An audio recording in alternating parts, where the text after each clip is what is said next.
லைவ்ல வந்து ஒரு விஷயம் நடந்திருக்கும் போல் அதை லைவ்ல பார்க்கல, இன்ஸ்டாகிராமில் வந்து ரீலாக வந்துச்சு. அதாவது பொண்டாட்டி வந்து ஜெயிலில் உட்காந்துட்டு என்ன சொல்கிறாங்கன்னா, தமிழ்நாட்டில் இப்படி தான் இருக்க முடியும், அப்படி தான் இருக்க முடியும், இந்த மாதிரி பேசுகிறாங்க, நம்மளாக இருக்க முடியாது, ஏதோ சம்திங். அதை மொத்தம் வந்து சுற்றி வளைச்சு என்னென்னா, தமிழ்நாட்டை வந்து குறை சொல்கிற மாதிரி. தமிழ்நாட்டில் வந்து அவங்க இருக்க முடியலையாம், ஓகேவா? அதுதான் அவங்க பிரச்சனையாம். அதுதான் இந்த மாதிரி பேசிகிட்டு இருந்தாங்க. இதில் பொண்டாட்டியாவது வந்து கேரளான்னு நினைக்கிறேன், கேரளாலேருந்து இங்கே வந்து பொழப்புக்கு முன்னேறி லைஃப்பில் ஒரு செட்டிலாகி உட்காந்துருக்கு புருஷன் கூட. அதை ஒரு பக்கம் வைப்போம், ஓகேவா? இந்த பக்கம் நம்ம இருக்கார்ல, கமருதீன், அவர் கூட சேர்ந்து ஆமாஞ்சாமி போடுறாரு. கரெக்டு ஆமான்னு சொல்லிட்டு. அவர் எங்கேருந்து வந்தவர்னு தெரில, இல்லாட்டி அவர் எங்கேயாவது அமுச்சு விடலாமான்னு தெரில. ஆனால் இன்ஸ்டாகிராமில் அந்த கேப்ஷனில் வந்து உங்கள் ஊருக்கே போகாமான்னு இவங்க போட்டிருந்தாங்க. அந்த மாதிரி தான் இருந்துச்சு. ஏன்னா இந்த அடிக்கடி சொல்லுவாங்கள்ல பெருமையாக, வந்தோரை வாழ வைக்கும்னு. வந்தோரை வாழ வைக்கிறது இல்லை, எந்த ஊருக்கு போனாலும் எல்லோரும் வாழ தான் வைப்பாங்க, யாருமே சுட்டு சாவடிக்க மாட்டாங்க. இருந்தாலுமே வந்து கேரளான்றது பல விஷயங்களில் பார்த்தா வந்து நமக்கு நெருக்கமான ஒரு சொந்தக்காரங்க மாதிரி தான். அவங்க வந்து நமக்கு வந்து ரொம்ப கிட்டத்தட்ட நிறைய விஷயங்களில் வந்து கொள்கை ரீதியாகவும் சரி, சில விஷயத்தில் ஒற்றுமை இருக்கிறதுலையும் சரி, நம்மளை மாதிரியும் வச்சுக்கலாம். அங்கேருந்து வந்துட்டு தமிழ்நாடை வந்து ஒரு மாதிரி பிரித்து பயங்கரமாக ஒரு மாதிரி ஜட்ஜ் பண்ணி ஒரு குறை சொல்கிற மாதிரி பேசி பெருசாக நான் இது வரைக்கும் யாரும் மீடியாலேயோ செலிப்ரிட்டிஸோ பார்த்ததில்ல. இந்த மாதிரி ஒரு கருத்து பதிவு பண்ணுது. இதனால் வந்து கேரளா மேலே யாரும் கோவப்பட வேணாம். அங்கங்கே எல்லா ஊர்லேயும், இப்போ நம்ம ஊர்லேயும் சில கழிசடைகள் இருக்கும்ல, அது மாதிரி தான் நினச்சிக்க வேண்டியதுதான். ஸோ இதில் என்னென்னா, இப்படியெல்லாம் வந்து அவ்வளோ கஷ்டப்பட்டு இந்த மாதிரி ஒரு ஸ்டேட்டே குறை சொல்கிற அளவுக்கு பிக் பாஸ்க்கு வரணுன்ற அவசியம் இல்லை, ஓகேவா? அப்படியே வந்து என்ன சொல்கிறது, நம்ம எங்கே இருக்கோம், நம்ம எந்த ஊரில் இருக்கோம், நம்ம புருஷன் பொழப்பு என்ன, அவனை யார் ஒரு ஆளாக மதித்து இவ்வளோ தூரம் வளர்த்து விட்டா அப்படின்ற மாதிரி அதை கொஞ்சம் யோசிக்கணும். பரவாயில்ல, இதெல்லாம் வந்து எபிசோடில் போட்டால் பெரிய கண்டென்ட்டாக இருக்கும். ஆனால் காப்பாற்றி முடிஞ்ச அளவு லைவ்லையாவது இதெல்லாம் எடிட் பண்ணாமல் போடுறாங்களே, அது வரைக்கும் பாராட்டலாம். அப்புறம் வந்து இந்த 50 நாள் வரைக்கும் இதெல்லாம் இருந்துருச்சே, இவ்வளோ பெரிய டம்மி பீஸ் ஆச்சே அப்படின்றது யார் அப்படின்னு வந்து ஒரு கேள்வி கேட்டாங்க. நம்ம எல்லாருக்குமே தெரிஞ்ச விஷயம், ஈஸியான பதில் தான், ரம்யான்றது தான். அதுலேருந்து டவுட்டும் இல்லை. உட்காந்து அழுதுகிட்டு இருக்குது, உறவாடிக்கிட்டு இருக்குது, சிக்கன் சாப்பிட்ணும் மட்டன் சாப்பிட்ணும் புலம்பிக்கிட்டு இருக்குது. நானும் நிறைய வாட்டி சொன்னேன், ஒரு செலெக்ஷன் வைஸ் பார்த்தா கதையெல்லாம் கேட்குறப்போ ரொம்ப கஷ்டமாக இருந்துச்சு, நல்ல ஒரு சான்ஸை யூஸ் பண்ணலான்னு சொல்லிட்டு. அது மரமட்டைக்கு ஏறல, இன்றைக்கும் ஒப்பாரி தான் வச்சுக்கிட்டு இருக்கு. இந்த மாதிரி ஆட்களை எந்த லிஸ்ட்டில் சேர்க்குறேன்னு தெரில. அதுக்கு அதை சொல்லும் போதே பார்த்தீங்களா, ஒருத்தனே நம்பி திரும்ப குழிக்குள்ளே விழுந்த மாதிரி தான் இருந்துச்சு. அப்போயாவது பரவாயில்ல, பட்டு திரும்பி வந்துருச்சு லைஃப்லோட இடத்துலன்னு பார்த்தா, இங்கே வந்து அண்ணன் அக்கா தங்கச்சி அத்தை மாமா பெரியப்பான்னு இங்கே உறவாடிக்கிட்டு இங்கேயும் இந்த மாதிரி லூஸ் மாதிரி தான் சுற்றிக்கிட்டு இருக்கு. இதுங்கெல்லாம் வேஸ்ட்டு, சிம்பிளி வேஸ்ட்டு. நியாயமாக பார்த்தா 2-3 வாரம் முன்னாடியே போக வேண்டியது. அந்த ஆதிரையெல்லாம் போகிறதுக்கு முன்னாடியே போக வேண்டிய கேஸு இப்போ வரைக்கும் இழுத்துக்கிட்டு இருக்கு. ஏன்னு தெரில. விஜய் சேதுபதி வந்து இந்த எட்ஜில் இருக்கீங்க, வான் பண்ணுறேன்னு சொன்னாலுமே இதெல்லாம் ஒன்றும் திருந்த போகிறதில்ல. சரி பார்ப்போம் என்ன நடக்குது இந்த வாரம்னு சொல்லிட்டு. அண்டு விக்ரம் வந்து பொண்டாட்டிக்கு சொன்ன ரீசன், அவர் ஸ்ட்ராங்காக பதிவு பண்ண விஷயம் வந்து உண்மையாகவே ஒரு அப்ளாஸ் மெட்டீரியல் தான். ஸோ அதுக்கேற்ற மாதிரி யாருக்குமே கைத்தட்டி ஆடியன்ஸ் சூப்பராக ரெஸ்பாண்ட் பண்ணாங்க. யூஸ்வலாக அங்கே இருக்கிற ஆடியன்ஸ் வந்து பயங்கரமாக குழப்பி விட்டுருவாங்க. சில விஷயத்துக்கு எதுக்கெல்லாம் தட்டுறாங்கன்னு நமக்கே புரியாது. இல்லை இவங்க வேறு எப்போயோ தட்டினதை போட்டு விட்றாங்களான்ற டவுட் வரும். ரீசெண்டாக பார்க்குறப்போ வந்து நல்ல கரெக்டான இடங்களில் நச்சுன்னு தட்டுற மாதிரி தான் இருக்குது. ரொம்ப லைவ்லேயே அந்த ஆடியன்ஸை கொண்டு போகிறாப்புல ஹோஸ்ட்டுன்றது புரிய வருது. இதுதான் அந்த ஒரு நல்ல ஹோஸ்ட் கழகுன்னு சொல்லலாம். ஏன்னா இன்றைக்கி கூட ஒருத்தமாக ஆடியன்ஸ்லாம் எழுந்திரிச்சு பேசினாங்கல்ல, அவங்க பேசுனதெல்லாம் சூப்பராக இருந்துச்சு. ஆனால் நல்லா இருந்துச்சு. ஜூனியர் ஆர்டிஸ்ட்டாக இல்லாத வரைக்கும் சந்தோஷம் தான். பட் அந்தளவுக்கு சந்தேகப்பட வேணாம், நல்லா இருந்துச்சு, ஓகே, அதோட விட்டுருவோம். அண்டு இந்த புருஷன் வந்து 50 நாள் வரைக்கும் இருந்ததுக்கு வியானாவுக்கு சொன்ன ரீசன் வந்து சொல்லும் போதே வந்து ரொம்ப ஏதோ சொல்லணும்னு ஒரு வன்மத்தை கக்கின மாதிரி தான் இருந்துச்சு. மேக்கப் மட்டும் போட்டு உட்காருவாங்க, கேசரி குடிப்பாங்க, ஸ்வீட்டாக இருப்பாங்கன்னு சொல்லிட்டு. ஏன்டா கேசரி கொடுக்குறதெல்லாம் ஒரு ரீசனாடா? ஒரு பொண்ணு கேசரி கொடுத்தா அது 50 நாள் வரைக்கும் இருக்கக்கூடாதா? அந்த பொண்ணே கேட்குது. நம்ம நோட் பண்ணிக்கிட்டு இதெல்லாம் யோசிச்சுட்டு இருக்கேன். முடிஞ்ச உடனே அந்த பொண்ணே நிறுத்தி சொல்லுது, சொன்னது ஓகே, ஆனால் நீ சொன்ன ரீசன் வந்து இது மாதிரி இருந்துச்சு அப்படின்ட்டுருச்சு டேரெக்டாக அவர்கிட்டயே. இன்றைக்கி அமித்தோட ட்ரெஸ்ஸு பார்த்தீங்களா? வழக்கமாக நான் எப்போயுமே வந்து திவ்யா கணேஷோட ட்ரெஸ் பற்றி பேசுவேன். திவ்யா கணேஷ் பற்றி எல்லா விதமாகவும் நம்ம வந்து பேசுவோம். லாஸ்ட்டாக எனக்கு ஞாபகம்னா வியானோட ட்ரெஸ் பற்றி பேசியிருந்தேன். அப்புறம் பூர்ணிமா எல்லோ சைடில் வந்திருந்தாங்க, அதை பற்றி பேசியிருந்தேன். இன்றைக்கி வந்து அமித் பற்றி சொல்கிறதுக்கு ஒன்றும் இல்லை, பாராட்டுறதுக்குலாம் இல்லை. என்னாச்சுன்னு தெரில. மூக்குத்தி அம்மன் பார்ட் 3 நடிக்கிறாரா, இல்லாட்டி புஷ்பா 2ல் ஃபஸ்ட் லுக் ஒன்று வரும்ல, அல்லு அர்ஜுன் இந்த மாதிரி தான் கெட்டப்பில் இருப்பார். என்னன்னு தெரில, இந்த மாதிரி வித்தியாசமாக வந்துருந்தாப்புல. இதையும் சில பேர் நல்லா இருக்குன்னு வேறு சொல்லிடுவாங்க. எனக்கு பயம் தான். இதெல்லாம் தயவுசெய்து என்கரேஜ் பண்ணாதீங்க. நல்லா இல்லை அமித், அவ்வளோதான் நான் சொல்லுவேன். ஸோ அமித்தோட ட்ரெஸ் வந்து இன்றைக்கி ஒரு லேட்டாக தான் நானே நோட்டீஸ் பண்ணேன்.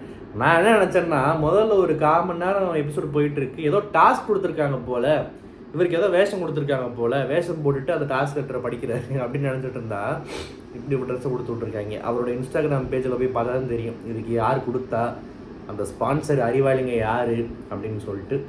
அப்புறம் அந்த காதலை பார்க்கலை, கண்ணில் கேட்கலை அப்படின்றது வந்து தமிழ்நாட்டில் எல்லா ஆட்டோ பின்னாடி எழுதி வைக்க வேண்டிய ஒரு விஷயம். தயவுசெய்து இதெல்லாம் நோட் பண்ணுங்கள். செல்லம் வந்து இந்த மாதிரிலாம் வந்து கோவத்தில் பேசுகிறதா இருக்கட்டும், வளர்கிறதா இருக்கட்டும், எல்லாத்துலேயும் ஒரு க்யூட்னஸ் இருக்குது. சில பேர் யோசிக்கலாம், நானும் உன்னை 4 வருஷமாக பார்த்துக்கிட்டு இருக்கேன், இந்த மாதிரி நீ பெருசாக வலிஞ்சதே இல்லைன்னு. வலிஞ்சாலுமே தேவையான இடங்களில் நம்ம விமர்சனத்தில் எந்த ஒரு குறையும் வைக்க மாட்டேன், கவலைப்படாதீங்க. இருந்தாலும் அவளும் பெண் தானே அப்படின்ற மாதிரி நானும் ஆண் தானே. அதனால தான் வந்து சில விஷயங்கள்லாம் வந்து நான் உங்ககிட்ட எப்படி ஒரு விமர்சனத்தை பதிவு பண்ணுறனோ, என்னுடைய விஷயங்களையும் வந்து பதிவு பண்ணுறேன். நல்லா இருந்துச்சுல, க்யூட்டாக. விஜய் சேதுபதிக்கு ரொம்ப பிடிச்சிருந்துச்சு. இந்த மாதிரி யாருமே சொல்லியிருக்க மாட்டாங்க, உட்காருங்கன்ட்டாரு. ரம்யா சேவ்டு, ஏன்டா இது சேவ் பண்ணுறாங்கன்ற மாதிரி தான் இருக்குது. எவிக்ஷன் நியூஸ்லாம் நமக்கு நேற்றே வந்து எல்லாருக்குமே வந்திருக்கும் இப்போலாம் எல்லாமே. இருந்தாலும் அன்னைக்கு நடக்கிறப்போ அந்த சுவாரஸ்யம் கெடாமல் அதை முடிஞ்ச அளவு அதை பற்றி பேசுகிறது தான் ஒரு பிக் பாஸோட அழகே.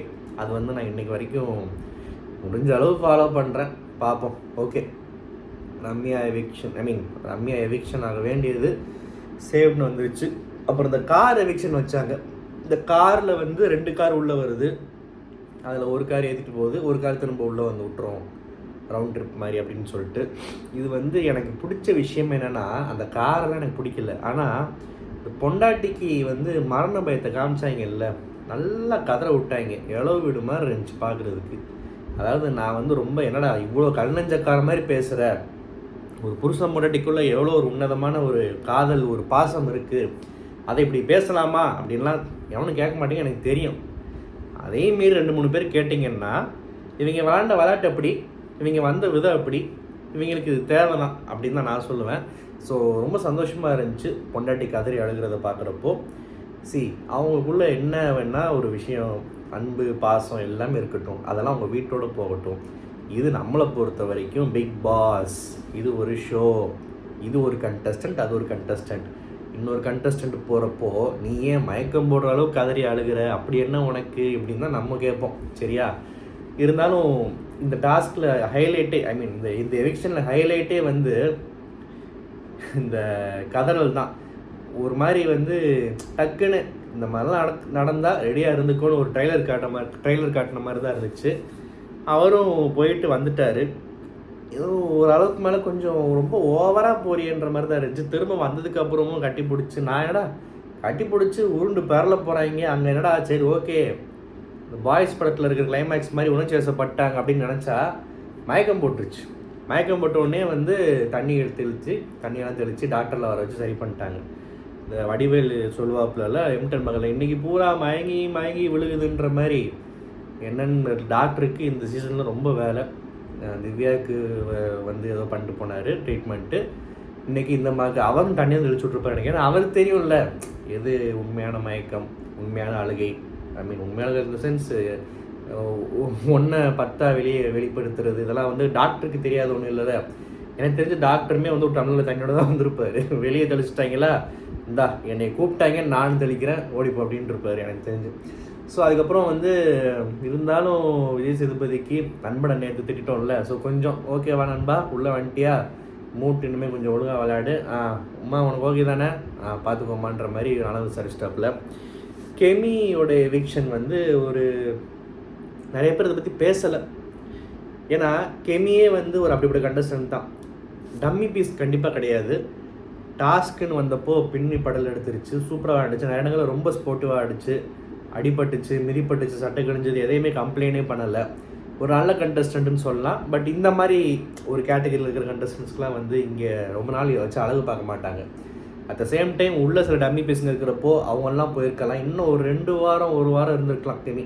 2 வாரம் இருந்திருக்கலாம். ஓகேவா, ஒன்றும் தப்பு இல்லை.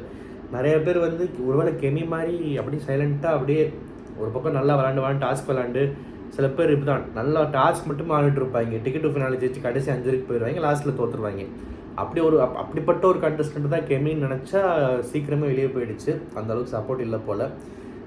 என்ன சொல்கிறது, கெமியும் வந்து வந்த புதுசில் சில விஷயங்கள்லாம் தேவையில்லாத சீன் க்ரியேட் பண்ணிச்சு. தொப்புளை பார்த்து பேசுகிறீங்களா, வயிற்றை பார்த்து பேசுகிறீங்களான்னு என்னென்னமோலாம் வாய் விட்டுச்சு. பயங்கரமாக ஒரு உமன் கார்டை வந்து மிஸ்யூஸ் பண்ண மாதிரிலாம் நிறையா பண்ணுச்சு.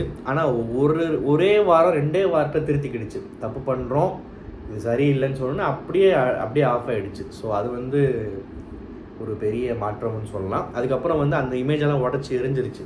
அந்த ஒரு கெமியை திரும்ப நம்மளால் பார்க்கவே முடியல. ஸோ நல்லா விளையாண்டாச்சு. நல்ல ஒரு பயண வீடியோ அண்டு ஓகே வந்தாங்க, விளாண்டாங்க.